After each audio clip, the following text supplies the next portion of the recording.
Então, Filipe, conta-me um bocadinho. Eu estive a investigar um bocadinho sobre o seu trabalho como professor, na área também da curadoria. Gostava que começássemos por falar por aí, para me contar um bocadinho a sua história. Eu gostei muito de alguns textos que vi publicados e pronto, e gostava um bocadinho de perceber a sua história e de que forma é que é também o pensamento sobre a arte contemporânea e a curadoria vão surgir na sua vida.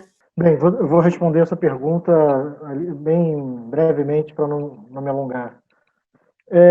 Acho que os meus estudos em arte começaram por volta de 2000, 2001, quando eu ingressei no mestrado em artes aqui no Rio, na Universidade Federal do Rio de Janeiro, e pesquisei sobre arte concreta e optical art no Brasil entre os anos 40 e os anos 60. Logo depois disso, eu ingressei no doutoramento, no mesmo programa, na mesma universidade, e estudei as obras de arte produzidas no Brasil durante a ditadura militar, mas especialmente obras que tinham a ironia, o sarcasmo como metáforas, como figuras de linguagem, no sentido de obras que comentavam, né, sobre a ditadura, mas caso elas fossem percebidas pelo governo, os artistas poderiam sofrer algum tipo de represália. Então, me interessa pesquisar esses dois momentos no Brasil, o momento das linguagens construtivas e o momento da ditadura militar. E logo após... Pois. Isso é muito interessante porque pronto, também é um dos meus pontos de interesse. Naturalmente que um dos pontos que me interessam tem também a ver com as vanguardas dos anos 60 em contexto europeu e americano, fundamentalmente, nomeadamente em tudo o que tem a ver com a performance e com a body art, são temáticas que me interessam muito, e depois há também aqui no contexto português um período que eu considero de ouro em termos de criação artística, que é o período imediatamente antes e imediatamente após a Revolução do 25 de Abril, em que é um período em que de facto eu sinto muita presença da arte na política, e isso corresponde a uma história da curadoria. A curadoria vai nascer, entre aspas, como disciplina em 69 com o Sisman, e é política, é altamente política. Filipe, acha que hoje em dia a curadoria, os curadores, que continuamos a ter espaço para ter essa ação política, ou que as instituições de alguma forma nos restringem dessas nossas escolhas, ou seja, de nós utilizarmos a arte, no fundo, como instrumento para expor ideias? Essa é uma ótima pergunta e que merece uma longa resposta. Mas a sua pergunta é realmente muito pertinente. Aliás, é um interesse que eu tenho, né? Eu sou professor nessa universidade, né, a qual fiz o mestrado e doutoramento, que é a Universidade Federal do Rio de Janeiro, e uma das disciplinas que eu leciono é curadoria, exatamente. E eu discuto muito com os estudantes do curso. Bem, enfim, nós observamos nos últimos anos, no mundo, eu diria, né, uma proximidade com a chamada linguagem decolonial ou com discurso decolonial. Então, portanto, observamos nos últimos tempos a emergência de corpos e vozes que até então eram obliteradas, né, ou subalternizadas, como as mulheres, as homossexuais, o corpo negro, etc, etc, etc. O que observamos, portanto, no campo da curadoria ou no campo institucional da arte é um uso quase que corporativo dessas vozes e desses corpos, né? Então, a gente observamos muito exposições que se dedicam a esses temas da prática decolonial, né? Do exercício decolonial, mas, ao mesmo tempo, entendemos que é um uso que coleções, galerias, instituições museológicas usam a seu favor, né? Inclusive, estava discutindo na última semana com os alunos um texto excelente do Hal Foster sobre a recente reforma do MoMA, onde se tem um número agora absurdo, né, absurdo no bom sentido, né, de artistas mulheres, asiáticos, negros e tudo mais, africanos, e o quanto havia um jogo de interesses entre o board do MoMA, que é repleto de empresários, né, de grandes bilionários, né, gerentes e presidentes de grandes multinacionais, e como isso se ajeitava, né, visibilidade que o museu vem construindo a respeito de digamos, de uma política de boas relações com a comunidade, né? Fantástico. Eu ainda não defendi o doutoramento, mas já entreguei. E ele é precisamente sobre a curadoria enquanto disciplina, pois até gostava de partilhar consigo.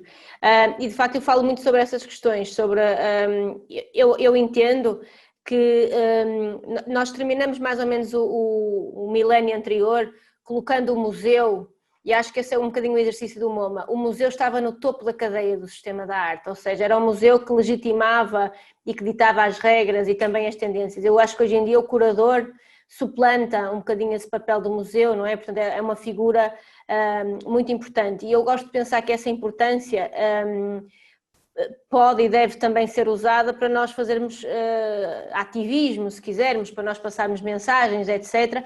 Mas não dessa forma que às vezes é perigosa, que é só por ser moda, não é?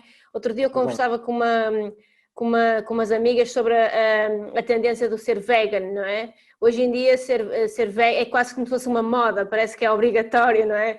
Temos que ser vegans e etc. Eu acho que se for uma coisa autêntica, no caso da curadoria política é interessante.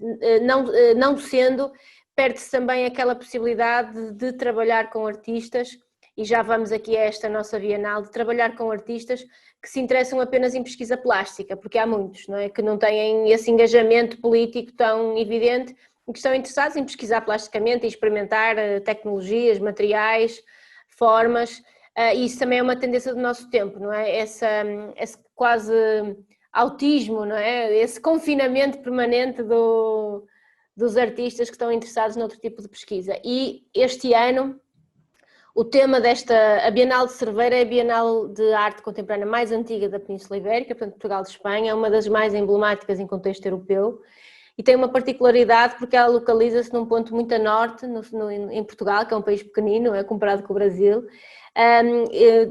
bem descentralizada, ou seja, é o início da sua história em 1978, 4 anos após a Revolução do 25 de Abril, tem precisamente a ver com uma utopia de descentralizar a arte, tirá-la dos grandes centros urbanos e fazer acontecer um grande acontecimento. E toda esta pequena vila, que era maravilhosa e que espero que na próxima edição da Bienal possamos convidar a vir cá, trabalhar connosco. Esperemos que isto já tenha tudo passado, não é? Que não tenha passado um pesadelo. E esta vila, este lugar muito bonito, tem um rio lindo, o Rio Minho, está aqui na fronteira com Espanha, toda ela respira esta Bienal e arte contemporânea. Portanto, é um exemplo de como a arte transforma os territórios. É também uma comunidade onde há muitos artistas a residir, etc. Fica a 1 hora de um grande centro urbano, dos principais centros urbanos, ou 50 minutos, nem tanto. E este ano a temática desta Bienal, que foi adaptada a esta situação do confinamento, etc., e destas restrições que estamos todos globalmente no mundo todo a viver, era precisamente a ideia da diversidade e investigação, de facto, a arte como um processo de comunicação, eu diria mais do que como um processo comunicante, e de que forma é que os artistas são diversos na forma como fazem a investigação e o que é a investigação em arte. Quando fez esta primeira análise do catálogo, da nossa visita virtual, sentiu esse processo de investigação implícito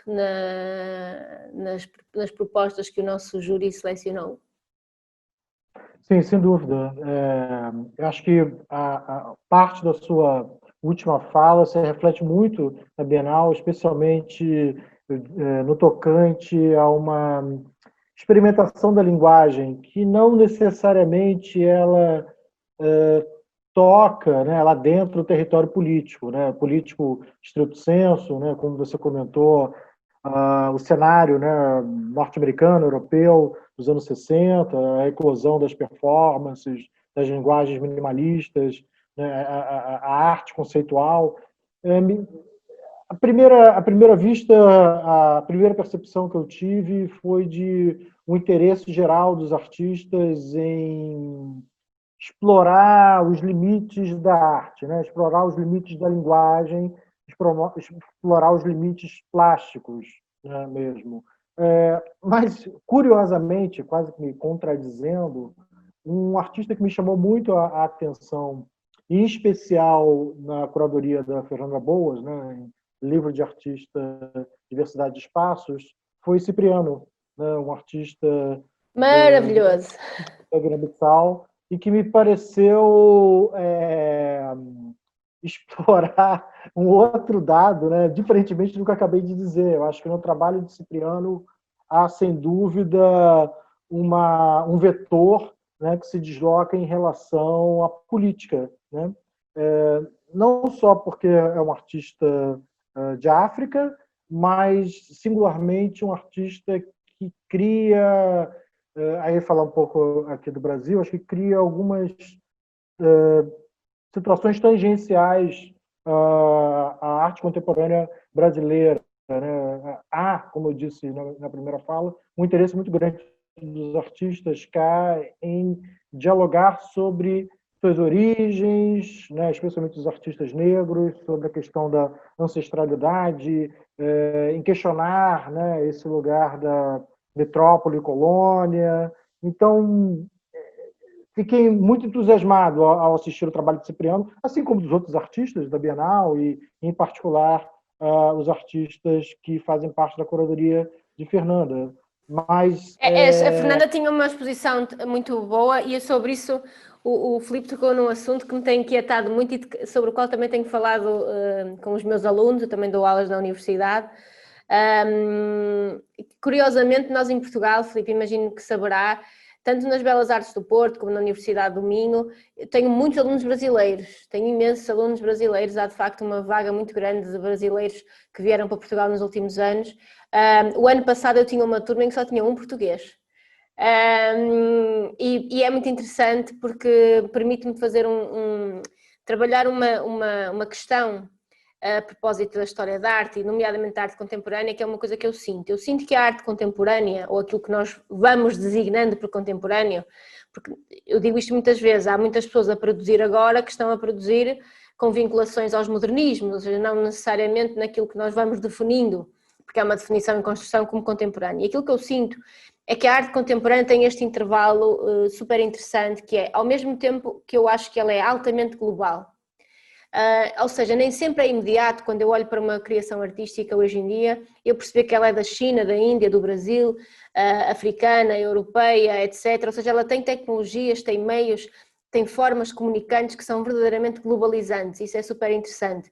Mas ao mesmo tempo, ela não deixa de ter vinculações mais locais, não deixa de ter expressões mais locais. E eu acho que o Cipriano é um artista que consegue fazer um bocadinho esse trabalho, ou seja, até porque já está em Portugal há muitos anos, mas ele não deixa nós não deixamos de perceber que tem ali, até pela cor, não é? Pela forma de expressão que ele tem na cor, no trabalho dele, que eventualmente há ali uma tropicalidade que não é europeia, que não é portuguesa, até poderia ser isso mesmo, poderia ser brasileira, mas depois, na forma como ele trabalha a figuração, ele tem uma figuração, uma expressão, digamos assim, que é até de raiz bem europeia, bem do ponto de vista académico, não é? No sentido da perfeição das formas, e portanto é de facto um artista muito interessante e faz parte ali de um núcleo de artistas que estão ligados, porque a Bienal tem o polo principal aqui em Cerveira e depois vai ocupando outras cidades aqui limítrofes. E tinha ali, de facto, um polo em Vila Nova de Cerveira. E acho que o Cipriano tem essa dimensão que me faz questionar se eu estou no local ou se estou no global. Além de que o trabalho tem uma qualidade técnica muito evidente. E, Filipe, o que é que temos a seguir? O outro artista que me chamou a atenção foi o André Gigante, né? Inclusive, pelo fato do André trabalhar com um signo que foi muito recorrente na minha pesquisa de mestrado, quando eu operei com essas simbologias concretas e me alimentei, talvez, de uma pesquisa mais intrínseca ali sobre escultura e pintura. E particularmente esse elemento do grid, né, ou da grade, com o qual o André ele trabalha, porque a aparição do grid no trabalho do André é como se ele instaurasse uma oposição, uma contradição, né, aquele bloco, né, pesado, aquele bloco, enfim, ali estático. E o grid é essa... aliás, o grid ele se comporta de uma dupla aparição, eu diria, né? porque me chamou a atenção também um aspecto, digamos, técnico, que seria algo muito presente na Península Ibérica, que é o bucharabe, né? Uma espécie de janela ou bucharabe. Aquele grid me fez essa referência. E De outro, influência árabe também, de influência árabe. pois, exato. E então achei curiosa a forma como ele impõe uma ideia de vazio ou de algo que um olhar que atravessa, né, aquele sólido quando ele traz o elemento do grid, né? Acho que tem um sólido, né, que possui esse vazado, esse elemento que de alguma maneira traz uma leveza, algo aparentemente bruto, né? Então esse regime de contradição no trabalho do André me chamou a atenção.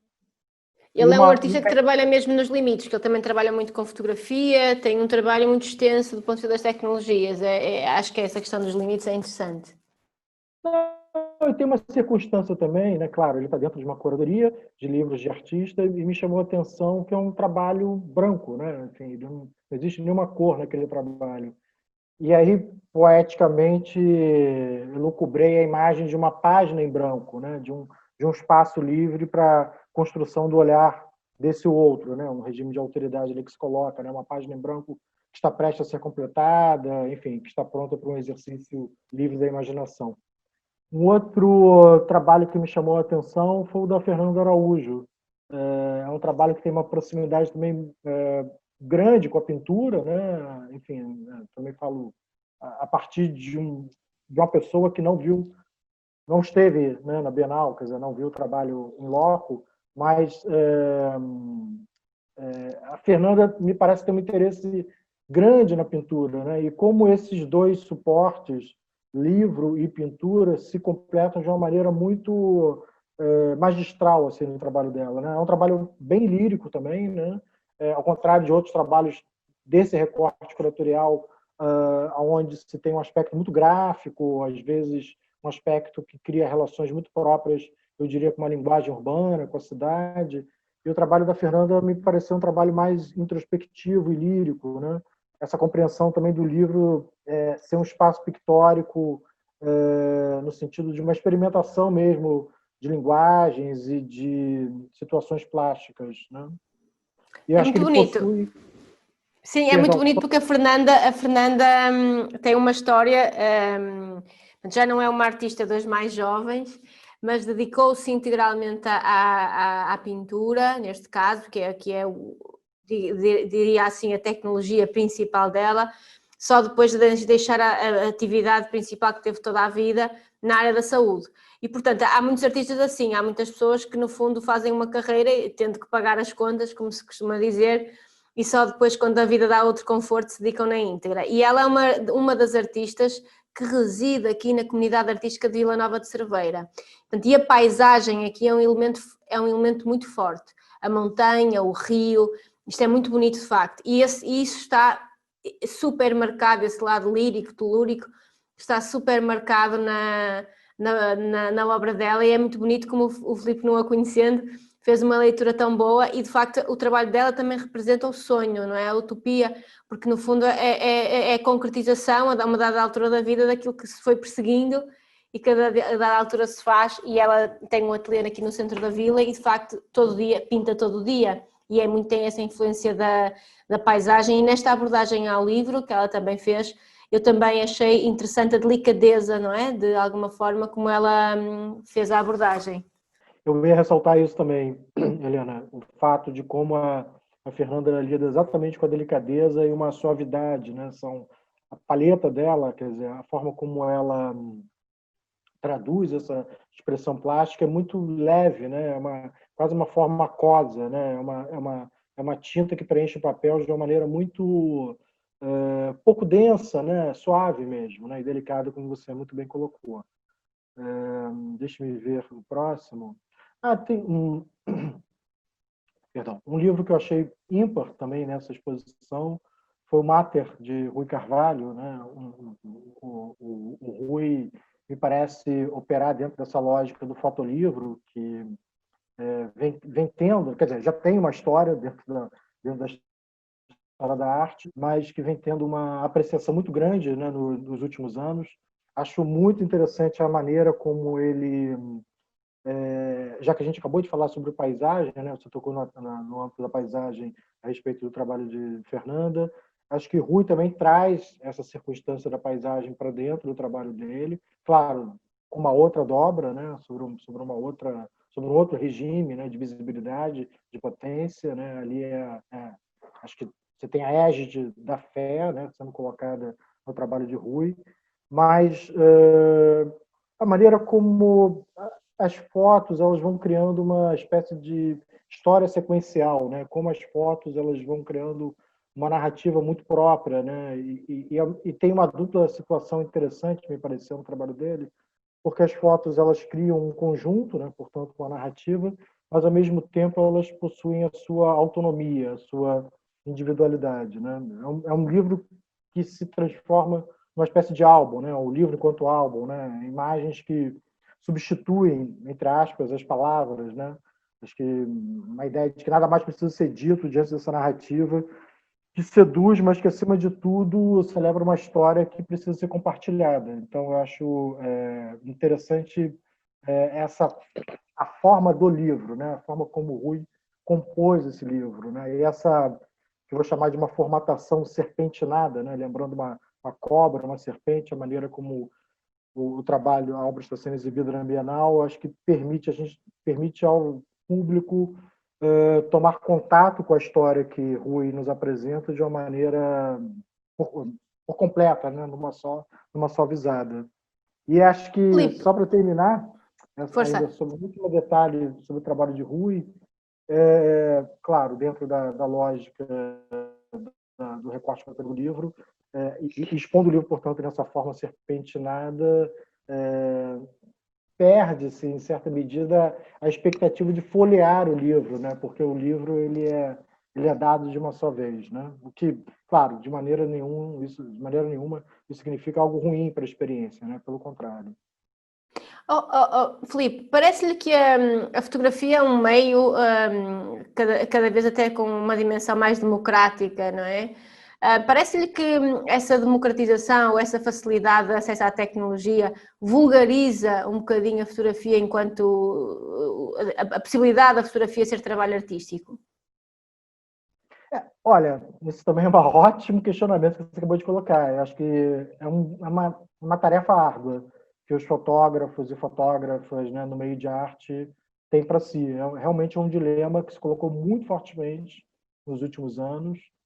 Eu diria que, por exemplo, sintomas como o silêncio, o vazio, em certa medida até a delicadeza que você comentou há pouco, são atmosferas, são características com as quais a fotografia contemporânea ela precisa se desvencilhar, né? Porque virou um certo lugar comum para a fotografia. Mas, independente disso, é claro que a fotografia tem a sua força, a sua potência própria. Acho que vivemos nos últimos anos, né, nas últimas duas gerações, digamos assim, por conta dos avanços tecnológicos, é mais fácil hoje, né, se produzir fotografia. Se produz fotografia a todo instante, qualquer um produz fotografia. Acho que se perdeu um pouco o critério estético sobre a produção da fotografia, né, que, aliás, poderia até ser uma tomada de posição interessante, né, para os artistas, né, duvidar ou então questionar, refletir, né, sobre qual é o lugar da estética hoje na produção fotográfica diante dessa diversidade de torrente de informações que nós vivemos. Mas, sem dúvida, acho que a fotografia é o meio nas artes visuais, é o suporte nas artes visuais que mais carece de debate nesse momento, justamente por uma questão que você acabou de colocar. E então é a última obra, Filipe, da sua escolha, da sua visita a partir do Brasil? De Alexandre Rola, o No Wall, né? Acho que tem essa linguagem urbana, agressiva, né? Acho que tem uma situação interessante de uma metáfora, me pareceu, sobre uma ideia de um canteiro de obras, né? O uso do cimento no trabalho, acho que não nos faz esquecer o índice da cidade, né? A cidade, portanto, em constante transformação. mas também uma cidade que é espaço de conflagração, né? Uma cidade que é espaço de luta, espaço de conquista, espaço de disputa. Observamos isso, enfim, como você comentou, Helena, em determinado momento da sua fala, o local e o global se misturam, né, de uma maneira cada vez mais forte, apesar que as suas especificidades são ainda determinadas, mas falar sobre cidade hoje em Vila Nova, no Rio de Janeiro, Nova York ou Paris é praticamente falar da mesma cidade, quer dizer, dos mesmos problemas e dilemas, né, da cidade. Claro que cada uma tem a sua especificidade, mas me chamou a atenção a forma como o Alexandre ele também traz uma espécie de descrição das ruas, né? A própria aparição da escrita no trabalho, né, que sugere, imagino, uma espécie de um grafite, né, uma linguagem próxima ao grafite, né, também tem essa vontade, né, essa potência, né, de um grito, né, de uma expressão que fica gravada, né, na pele da cidade.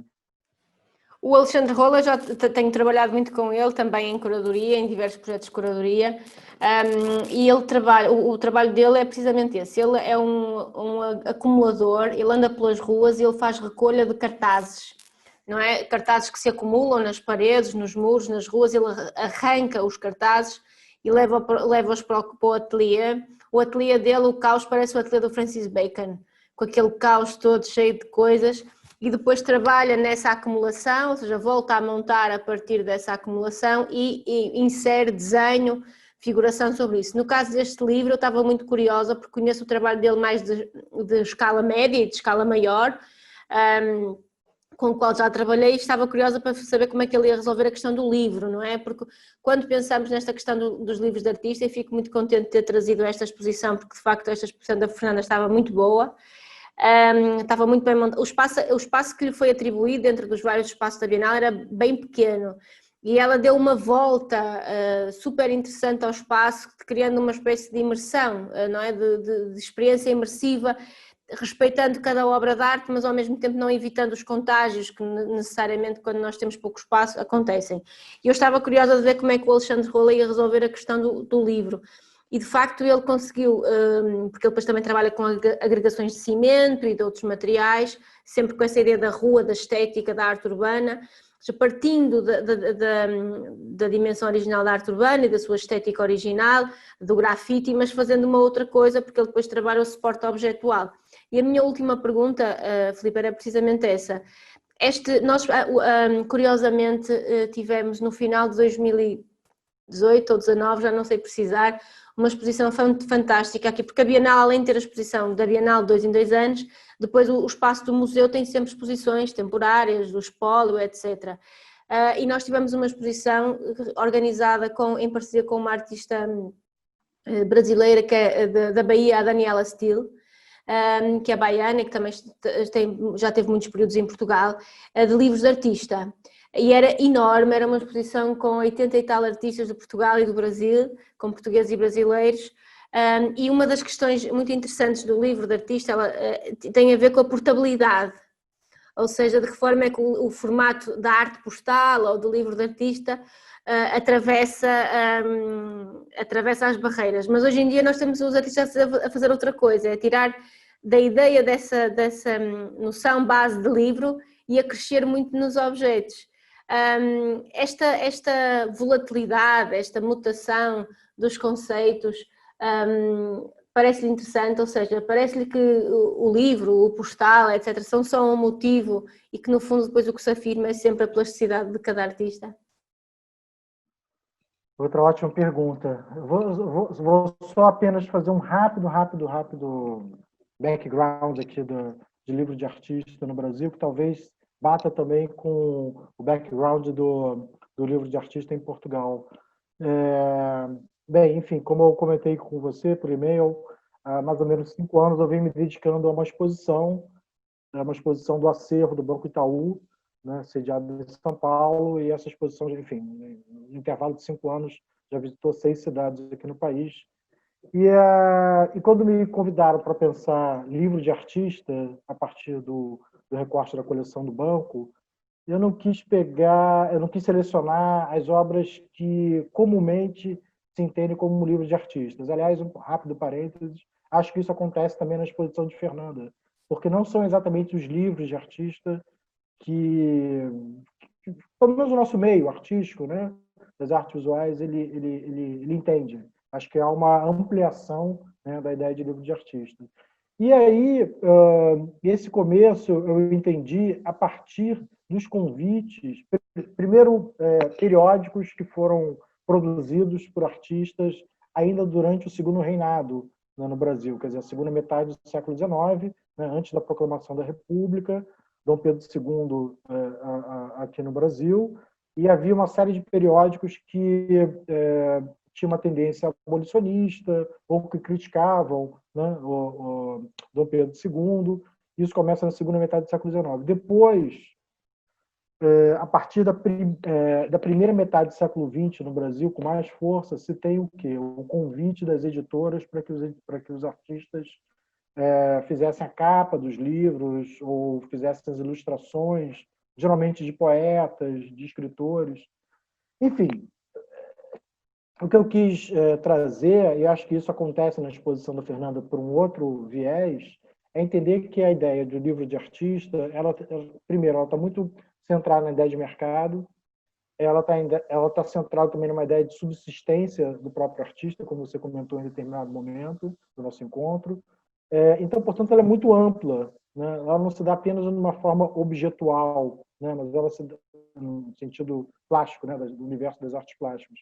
Mas ela se dá também e necessariamente no mercado editorial. Respondendo diretamente a sua pergunta, eu acho que esse de novo, acho que esse é um problema que é colocado muito no século XXI, né? O entendimento de que o formato do livro de artista, cada vez mais, no meu entender, tem uma ligação com o objeto, quer dizer, no sentido em que ele sai daquele formato clássico do livro, né? E aí a gente acabou de falar do trabalho do Rolla, Fernanda, em Agostinho Santos acontece isso. Eu diria que boa parte, ou em todos os trabalhos expostos nessa edição da Bienal, isso vem acontecer, né? O trabalho de Rui, né? O fotolivro. Então, eu acho isso muito saudável, porque isso aponta duas situações, muito rapidamente, vou colocar. Uma é que estamos em constante transformação, né? Então, há um interesse dos artistas realmente em experimentar, em inventar novas formas. E o segundo ponto é o fato de que ele não, apesar dessa transformação existir, ainda há um índice, né, talvez histórico, do livro de artista nesses trabalhos, né? Às vezes um interesse que se faz no próprio formato do trabalho ou na presença da escrita, né? O trabalho do Rolla, por exemplo, é um trabalho onde se evidencia a grafia, né? Onde se tem uma escrita ainda, né? Há uma expressão, por mais que as pessoas possam desconfiar da ideia de livro de artista no trabalho dele. Bom, Filipe, foi fantástico, fartei-me de aprender, adorei esta partilha. Espero que possamos continuar, tanto eu da minha parte como da parte da Bienal, a fazer coisas em conjunto. Esperemos poder convidá-lo para vir cá fazer alguma coisa connosco daqui a 2 anos. E adorei mesmo, foi incrível. Vou continuar a acompanhar o trabalho, vou partilhar a minha tese e coisas consigo. E agradeço muito toda esta disponibilidade e todo o carinho, porque foi espetacular, e muito por ter escolhido esta exposição da Fernanda, que é super gente boa e é uma pessoa muito trabalhadora e que vive a arte muito apaixonadamente, que eu acho que só há esta forma de viver a arte, é muito apaixonadamente. Portanto, agradeço-lhe muito, muito, muito, muito, muito, Filipe, e vou continuar a acompanhar o trabalho e mando também coisas, artigos e assim, e talvez possamos fazer aí uma coisa também com os meus alunos, vamos ver, já que tenho tantos alunos brasileiros, acredito que no outro dia nenhum deles, dos brasileiros, sabia quem era o Hélio Oiticica. Estava grave. Que vergonha, é verdade, mas não é de serem portugueses ou brasileiros, é da geração, são gerações muito pouco informadas, e portanto agradeço muito, Filipe, muito, muito. Muito obrigado pelo convite, Helena, foi um prazer conhecê-la e conversar consigo. Meus parabéns a você e a toda a equipe da Bienal de Cerveira.